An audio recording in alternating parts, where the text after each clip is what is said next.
बीडमध्ये आज CETची परीक्षा आहे आणि मी सध्या आहे नागनाथ इन्स्टिट्यूटच्या बाहेर आणि हेच ते इन्स्टिट्यूट आहे। बसनं इथं आल्यानंतर उशीर झाला, केवळ 5 मिनिटं विलंब झाला म्हणून अक्षरशः विद्यार्थ्यांना जे आहे ते आतमध्ये येऊ दिलं गेलं नाही। हेच ते विद्यालय आहे।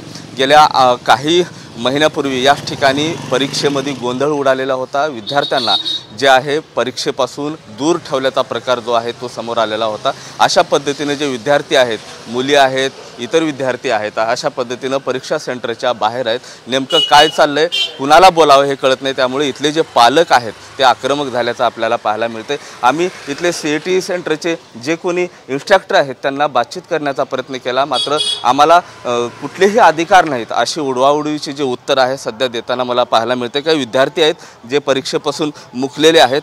काय काय काय कारण सांगितलं? काय नाही, फक्त बसला 5 मिनिट कोणाला लेट झाला। आता जस्ट एक विद्यार्थी करेक्ट 9 वाजता झाली, तिला घेतलं नाही, ती वापस गेली। हो, आता जे आले 5 मिनिट विलंब लेट होतोच, तरी बी ते लेट झाल्यामुळे त्यांना घेतलं। आम्ही त्याला अर्थ सांगितलं तरी समजून घेतले नाही। त्यात 3-4 विद्यार्थी नुकसान झालेलं आहे। त्यांना ते कॉन्स्टेबल जमाला त्याच्या मेल करा, 8 दिवसांनी परत परीक्षा होईल, पण परत तीच काम करायचे लोक, कामं सोडून धंदे सोडून सकाळी 7:30 येणं शक्य आहे का लांबून? कुठल्या गावावरून आले आणि किती उशीर झाला होता तुमच्या? आले होते विद्यार्थी आणि 2 विद्यार्थी ते महिला होत्या, त्या विद्यार्थिनी महिला होत्या, त्या येऊ शकल्या नाही वेळेत, ते लहान मुलं असल्यामुळं। पण त्यांनी येऊच दिलं नाही, 9च्या आधी का नाही आले म्हणून।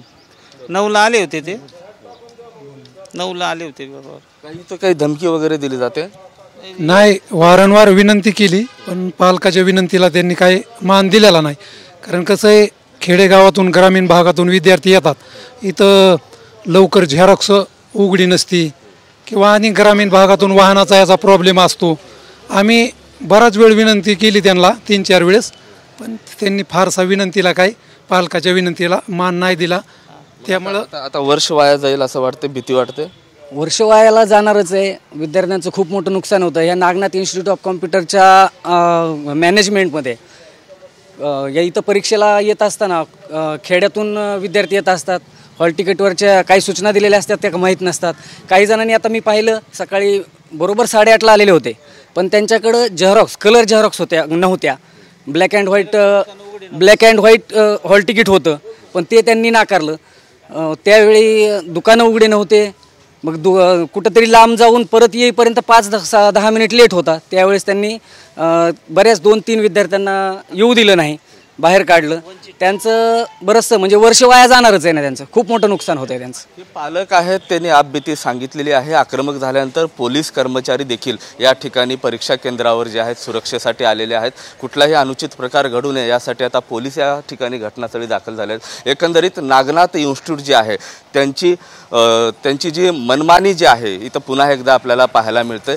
5 मिनिट केवळ विलंब झाला म्हणून विद्यार्थ्यांना अशा पद्धतीनं बाहेर काढून टाकण्यात आलेलं आहे। सकाळची वेळ होती, 7:30 वाजता बीडमध्ये काहीही उघडं नसतं, त्यामुळे आता न्याय मागायचा तरी कोणाला मागायचा असा प्रश्न जो आहे इथं उपस्थित होताना आपल्याला पाहायला मिळतो। कॅमेरा पर्सन आप्पासाहेब मोहरकरसह मी महेंद्र कुमार मुधोळकर, TV9 मराठी, बीड।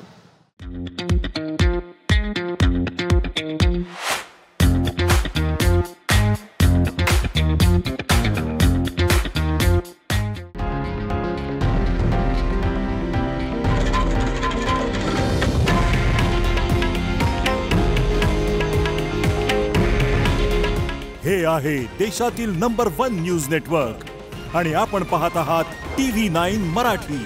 काळजी तुमची, हित महाराष्ट्राचं।